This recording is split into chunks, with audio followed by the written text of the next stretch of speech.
Shalom bagi jemaat Tuhan. Shalom. Shalom. Shalom. Tata ibadah Minggu Gereja Santosa Asih Jemaat Kampus IKSM Minggu 11 Januari 2026. Salam damai sejahtera dari Tuhan Yesus Kristus Juru Selamat kita. Marilah kita saat teduh dan berlutut di hadapan Tuhan. Saat teduh dimulai.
Satu selesai.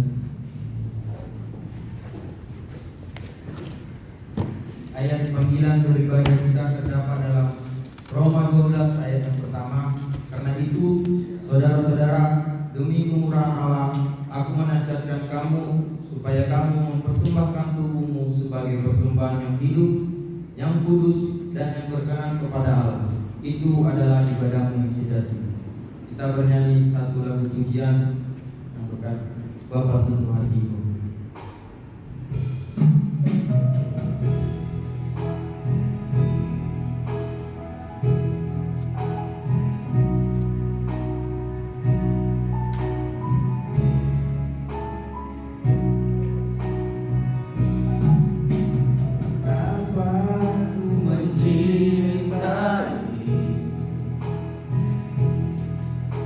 Segala yang telah terjadi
oleh karena kasih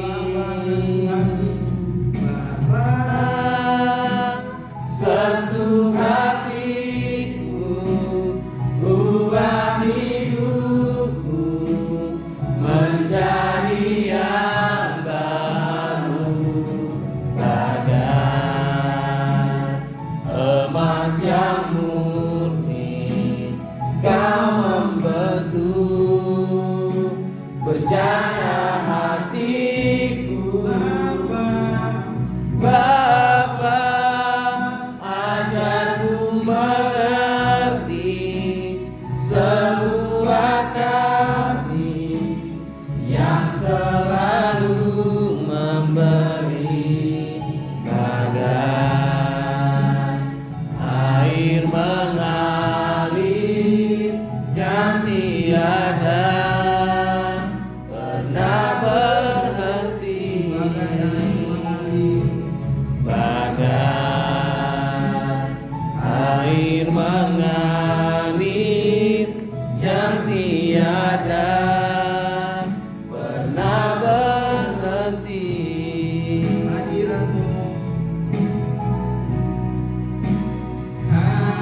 Hadiratmu memenuhiku, hadirat kudusmu penuhi hatiku, dan ku tersungkur menyembahmu. Yang ku nampak hanya kemuliaan-Mu, hadiratmu memenuhiku, hadirat kudusmu penuhi baitmu, dan ku tersungkur menyembahmu. Yang ku nampak hanya kemuliaan-Mu, yang ku nampak hanya kemuliaan-Mu, yang ku nampak hanya kemuliaan-Mu. Haleluya, haleluya, haleluya, haleluya, haleluya, haleluya,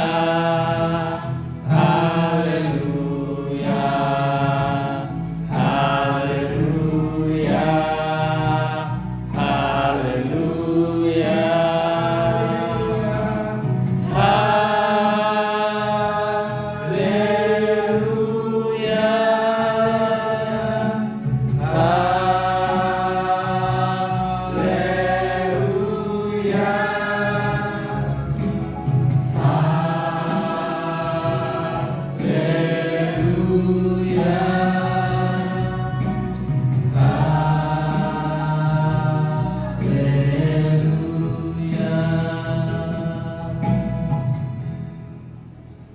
Pertolongan kita adalah dari Tuhan yang menjadikan langit dan bumi dengan segala isinya. Ibadah ini ditabiskan dalam nama Bapa, Putra, dan Roh Kudus, yaitu Tuhan Yesus Kristus. Kasih karunia dan damai sejahtera dari Allah Bapa kita dan dari Tuhan Yesus Kristus menyertai kita sekalian. Kita berdoa. Kami datang ya Tuhan dalam hadirat-Mu yang kudus.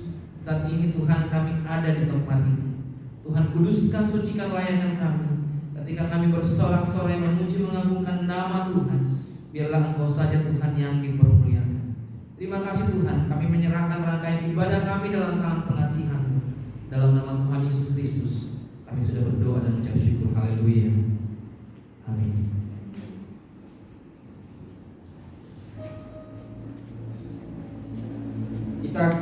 Kita akan bersukacita dan memuji Tuhan. Kita bernyanyi hari ini kurasa bahagia.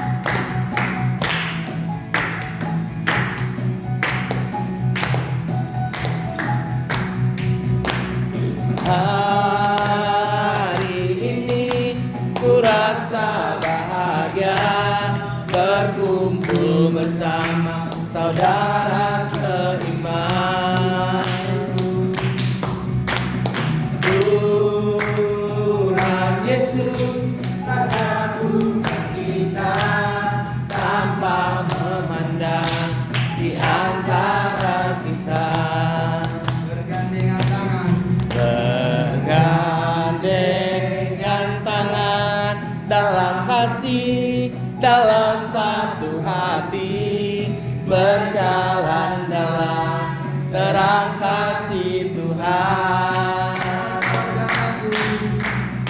Kau sahabatku, kau sahabatku, tiada yang dapat memisahkan kita. Oh, kau sahabatku, kau sahabatku, tiada yang dapat memisahkan kita. Hari ini ku rasa bahagia berkumpul bersama saudara seiman. Tuhan Yesus telah satukan kita tanpa memandang di antara kita. Bergandengan tangan dalam kasih, dalam satu hati, berjalan dalam terang kasih Tuhan. Kau sahabatku, kau saudaraku, tiada yang dapat memisahkan kita. Oh, kau sahabatku, kau sahabatku, tiada yang dapat memisahkan kita. Tiada yang dapat memisahkan kita. Yang dapat memisahkan kita.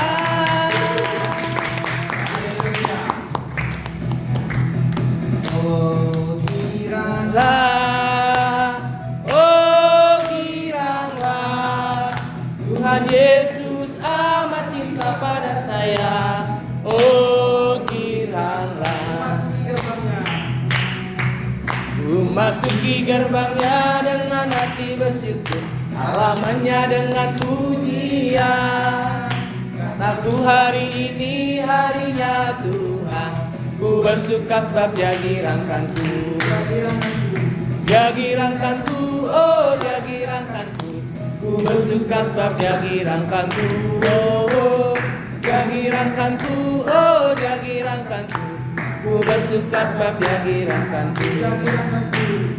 Dia girangkanku, oh Dia girangkanku. Ku bersuka sebab Dia girangkanku. Oh, Dia girangkanku, oh Dia girangkanku. Ku bersuka sebab Dia girangkanku. Ku bersuka sebab Dia girangkanku. Ku bersuka sebab Dia girangkanku. Silakan duduk. Selanjutnya kita akan mendengarkan kesaksian pujian dari Asrama Putra dan Asrama Putri. Asrama Putra dipersilakan.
jangan mau bersaksi lagi. Ibu Restu mau bersaksi. Jika ada yang mau bersaksi dipersilakan. Jika tidak ada, ayat yang bisa kita terdapat dalam Roma 12 ayat yang pertama sampai yang ke-8. Kita akan membaca secara bertanggapan. Saya ayat yang ganjil dan saudara-saudara ayat yang genap. Ayat yang pertama, karena itu saudara-saudara, demi kemurahan Allah, aku menasihatkan kamu supaya kamu mempersembahkan tubuhmu sebagai persembahan yang hidup, yang kudus, dan yang berkenan kepada Allah. Itu adalah ibadahmu yang sejati. Janganlah menjadi serupa dengan dunia ini, tetapi berubahlah oleh pembaharuan budimu, sehingga kamu dapat membedakan manakah kehendak Allah, apa yang baik, yang berkenan kepada Allah, dan yang sempurna. Ayat yang ketiga, berdasarkan kasih karunia yang dianugerahkan kepada aku berkata kepada setiap orang di antara kamu, janganlah kamu memikirkan hal-hal yang lebih tinggi daripada yang patut kamu pikirkan, tetapi hendaklah kamu berpikir begitu rupa, sehingga kamu menguasai diri menurut ukuran iman yang dikaruniakan Allah kepada kamu masing-masing. Sebab sama seperti pada satu tubuh, kita mempunyai banyak anggota, tapi tidak semua anggota itu mempunyai tugas yang sama. Ayat yang kelima, demikian juga kita, walaupun banyak, adalah satu tubuh di dalam Kristus, tetapi kita masing-masing adalah anggota yang seorang terhadap yang lain. Demikianlah kita mempunyai karunia yang berlain-lainan, menurut kasih karunia yang dianugerahkan kepada kita. Jika karunia itu adalah belum baiklah kita melakukannya sesuai dengan iman kita. Ayat yang ketujuh, jika karunia untuk melayani, baiklah kita melayani. Jika karunia untuk mengajar, baiklah kita mengajar. Kita bersama-sama, 1, 2, 3. Jika karunia untuk menasihati, baiklah kita menasihati. Siapa yang membagi-bagikan sesuatu, hendaklah dia melakukannya dengan hati yang ikhlas. Siapa yang memberi pimpinan, hendaklah dia melakukannya dengan rajin. Siapa yang menunjukkan kemurahan, hendaklah dia melakukannya dengan sukacita. Amin. Pengantar firman, berita pengakuan dosa, Roma 3 ayat 23. Karena semua orang telah berbuat dosa dan telah kehilangan kemuliaan. Jemaat Tuhan, saya akan mengulangi berdiri. Kita akan mengucapkan 10 perintah Tuhan demikian. 1. Akulah Tuhan Allahmu yang membawa engkau keluar dari tanah Mesir, dari tempat perbudakan. Jangan ada padamu Allah lain di hadapanku. 2. Jangan membuat bagimu patung yang menyerupai apapun yang ada di langit di atas, atau yang ada di bumi di bawah, atau yang ada di dalam air di bawah bumi. Jangan sujud menyembah kepadanya atau beribadah kepadanya, sebab aku Tuhan Allahmu. 3. Jangan menyebut nama Tuhan Allahmu dengan sembarangan, sebab Tuhan akan memandang bersalah orang yang menyebut namanya dengan sembarangan. 4. Ingatlah dan kuduskanlah hari Sabat. 5. Hormatilah ayahmu dan ibumu, supaya lanjut umurmu di tanah yang diberikan Tuhan Allahmu kepadamu. 6. Jangan membunuh. 7. Jangan berzina. 8. Jangan mencuri. 9. Jangan mengucapkan saksi dusta tentang sesamamu. 10. Jangan mengingini rumah sesamamu. Jangan mengingini istrinya, atau hambanya laki-laki, atau hambanya perempuan, atau lembunya, atau keledainya, atau apapun yang dipunyai sesamamu. Ya dan amin. Jemaat Tuhan, saya persilakan duduk. Kita akan mendengarkan firman Tuhan yang dibawakan oleh Pastor Enos. Namun sebelum itu kita bernyanyi lagu Kurindu Sabdamu.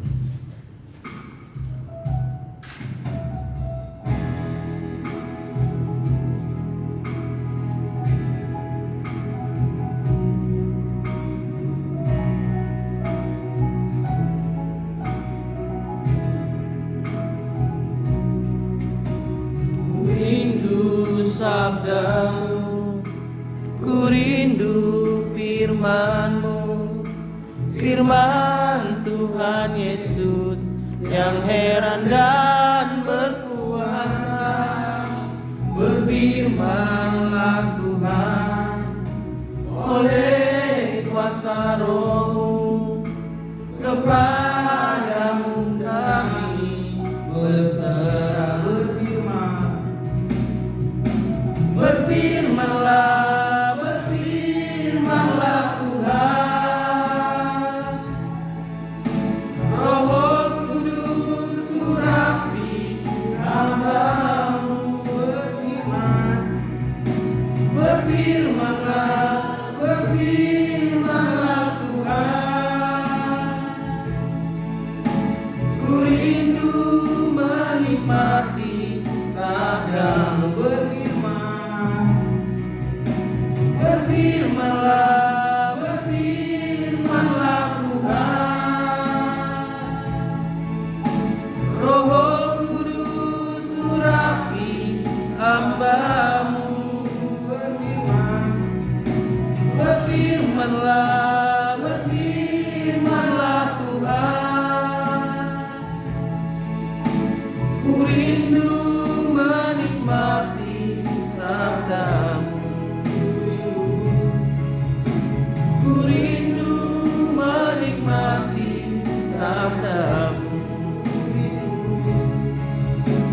Ku rindu menikmati sabda-Mu.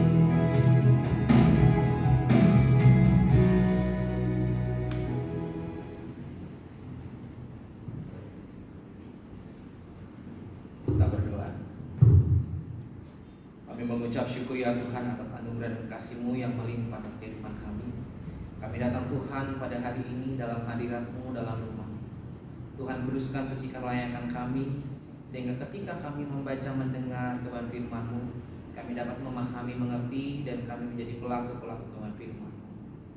Kami menyerahkan seluruh jemaat-Mu yang hadir saat ini Tuhan. Biarlah Tuhan semuanya kami dalam urapan dan penyertaan Tuhan. Dan puji Engkau Tuhan Allah yang hidup, kami menyerahkan menyampaikan firman ini dalam tangan pengasihan. Dalam satu nama yang ajaib Tuhan Yesus Kristus kami berdoa dan mengucap syukur. Kita yang percaya sama-sama katakan amin. Shalom. Shalom. Ya, puji Tuhan. Ini apa lagi nih? Selamat tahun baru lagi kan? Iya. Matiin dulu nih. Hemat baterai, aku gak usah. Ya. Sekali lagi shalom. Shalom. Ya, hari ini sebenarnya jadwalnya Bapak Pastor Yusuf sudah disampaikan jauh hari, dan tiba-tiba ternyata dengan satu dan lain hal dia menyatakan diri tidak bisa hadir dan mohon digantikan. Jemaat yang dikasih Tuhan, hari ini kita akan sama-sama belajar dari kebenaran firman Tuhan. Namun sebelumnya dilihat dulu samping kiri kanannya. Mungkin tadi ada yang belum bersalaman, mengucapkan selamat tahun baru, cipika-cipiki dulu gitu ya kan. yang dari jauh sangat merindukan ya, merindukan tempat kita di sini. Akhirnya mereka kembali juga.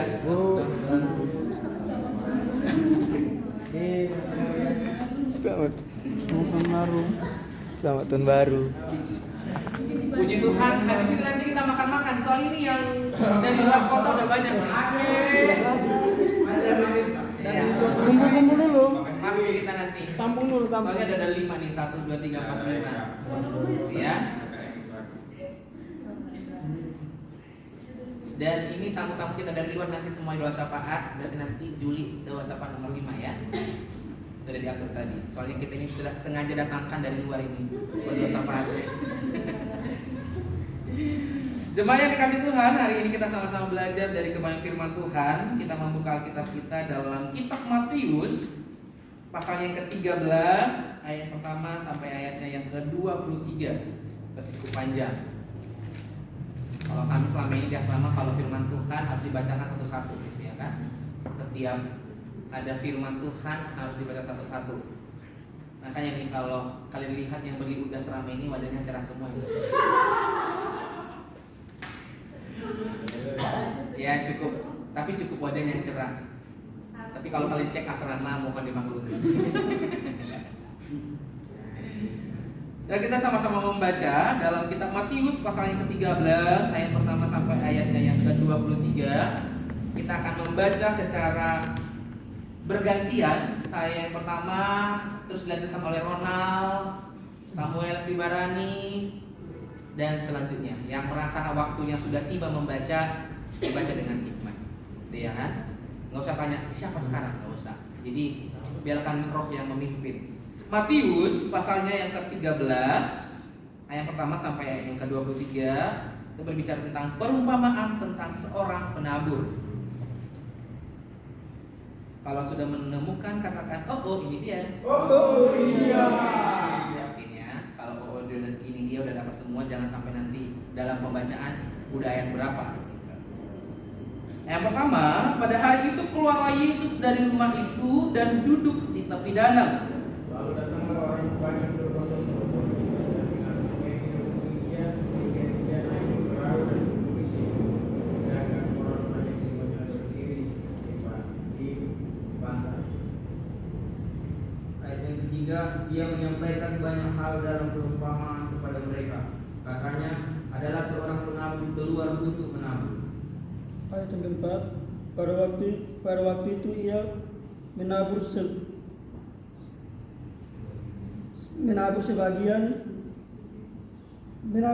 benih itu jatuh di tepi air di pinggir jalan, lalu datanglah burung dan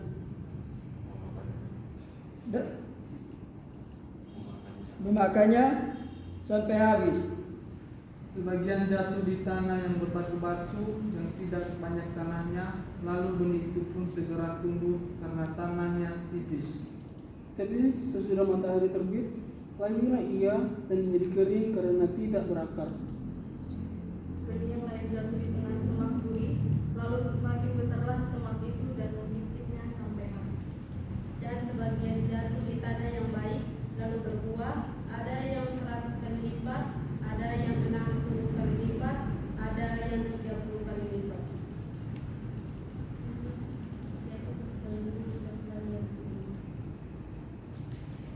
Maka datanglah murid-muridnya dan bertanya kepadanya, mengapa engkau berkata-kata kepada mereka dalam perumpamaan? Jawab Yesus, kepadamu diberi karunia untuk mengetahui rahasia kerajaan surga, tetapi kepada mereka tidak. Karena siapa yang mempunyai, kepadanya akan diberi, sehingga ia berkelimpahan. Tetapi siapa yang tidak mempunyai, apapun juga yang ada padanya akan diambil daripadanya. Itulah sebabnya aku berkata-kata dalam perumpamaan kepada mereka. Karena sekalipun melihat, mereka tidak melihat, dan sekalipun mendengar, mereka tidak mendengar dan tidak mengerti. Maka pada mereka genaplah nubuat Yesaya yang berbunyi, kamu akan mendengar dan tidak mendengar, namun tidak mengerti. Kamu akan melihat dan melihat, namun tidak menangkap. Sebab hati bangsa ini telah menyimpang dan dirinya berat mendengar dan matanya mereka tutup, supaya jangan mereka melihat dengan matanya dan mendengar dengan telinganya dan mengerti dengan hatinya, lalu berbalik sehingga aku menyembuhkan mereka. Ayat yang ke-16, namun berbahagialah matamu karena melihat dan telingamu karena mendengar. Ayat yang ke-17, sebab aku berkata kepadamu, sesungguhnya banyak nabi dan orang benar ingin melihat apa yang kamu lihat, tetapi tidak melihatnya, dan ingin mendengar apa yang kamu dengar, tetapi tidak mendengarnya. Karena itu dengarlah arti perumpamaan penabur itu. Kepada setiap orang yang mendengar firman tentang kerajaan surga, tetapi tidak mengertinya, datanglah si jahat dan merampas yang ditaburkan dalam hati orang itu. Itulah benih yang ditaburkan di pinggir jalan.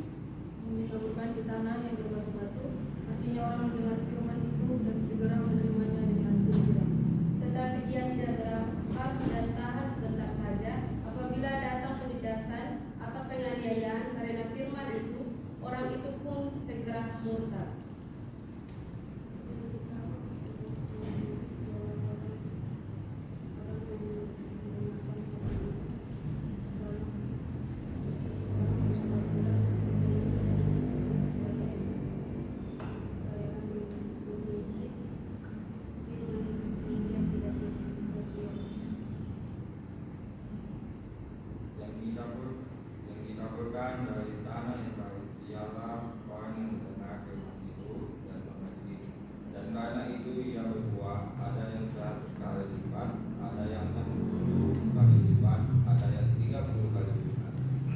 Amin. Firman Tuhan yang berbahagia yang membaca, merenungkan, terlebih yang melakukan firman Tuhan. Jemaat yang dikasih Tuhan, kalau kita tadi mengikuti dalam pembacaan perikop hari ini berbicara tentang seorang penabur yang sedang berjalan dan menaburkan benih yang ada di tangannya atau yang dibawanya. Tapi tidak ada ya tadi ya benih yang jatuh dalam air ya. Tadi si Elo ini baca. Ini terjemahan berapa kau ini Elo ya kan? Ada tambahan benih jatuh di dalam air. Jemaat yang dikasih Tuhan, Yesus dalam pengajarannya, dalam menyampaikan kebenaran firman Tuhan, dia begitu banyak variasi. Makanya tidak heran kalau kita belajar adalah guru agung itu adalah Tuhan Yesus. Dia senantiasa menyampaikan pesan kepada para pengikutnya sesuai dengan kebutuhan para pengikutnya. Ya, apa yang dibutuhkan pengikutnya dan apa yang relevan pada saat itu. Nah, kalau ditanya kepada kita, mengapa Tuhan Yesus sering sekali menyampaikan pesan firman Tuhan, menyampaikan pesan kebenaran firman Tuhan lewat perumpamaan? Mungkin pernah hal ini juga ditanya. Jawabannya apa? Ya, supaya para pengikutnya lebih mudah memahami, lebih mudah mengerti. Karena yang disampaikan ini adalah hal yang sering terjadi di sekitar mereka. Hari ini kita akan belajar dari perumpamaan yang Tuhan Yesus sampaikan. Kita langsung saja di ayat 18. Di sana dikatakan, karena itu dengarlah arti perumpamaan penabur itu. Kalau kita tadi membaca, ada berapa jenis benih yang jatuh yang ditaburkan? Ada berapa? Berapa? 3. Kata Ronald 3. Yang lain? Ada berapa tempat? Berarti ini kayaknya cuma membaca. 3. Oh, masih 3 semuanya. Medina, kayaknya Medina tahu ini. Ya udah, kalau sebenarnya nggak 3 ya, tapi kita langsung melihat di mana saja benih itu jatuh. Yang pertama adalah kepada setiap orang yang mendengar firman tentang kerajaan surga, tetapi tidak mengertinya, datanglah si jahat dan merampasnya yang ditaburkan dalam hati orang itu. Itulah benih yang ditaburkan di pinggir jalan. Jadi yang pertama adalah benih yang jatuh di pinggir jalan. Jadi ada seorang yang sedang menaburkan benih dan jatuh di pinggir jalan. Firman Tuhan katakan benih yang jatuh di pinggir jalan adalah benih yang tidak akan bertahan lama. Mungkin kalau kita lihat, pernah nggak kalau lihat, mungkin di Jakarta ini juga ada kan, kalau ada tanaman di pinggir jalan, apakah dia akan bisa tumbuh dengan baik atau tidak? Tentunya tidak, ya kan? Dia akan diinjak-injak orang, dilewati, dan akhirnya akarnya akan padat, tanahnya akan padat, dan tumbuhan itu akan kerdil, bahkan bisa mati ketika datang kekeringan. Nah, hal itu yang disampaikan oleh Tuhan Yesus. Di sana dikatakan kepada setiap orang yang mendengar firman tentang kerajaan surga, tetapi tidak mengerti. Artinya apa? Tuhan ingin menyampaikan benih yang jatuh di pinggir jalan itu diibaratkan firman Tuhan yang sedang ditaburkan kepada umatnya. Ya, sampai sekarang mungkin kita kan lihat, ketika firman disampaikan, kita dengar, kita baca. Tapi apakah kita paham? Apakah hanya sekedar membaca terus selesai? Apakah kita bisa memaknainya?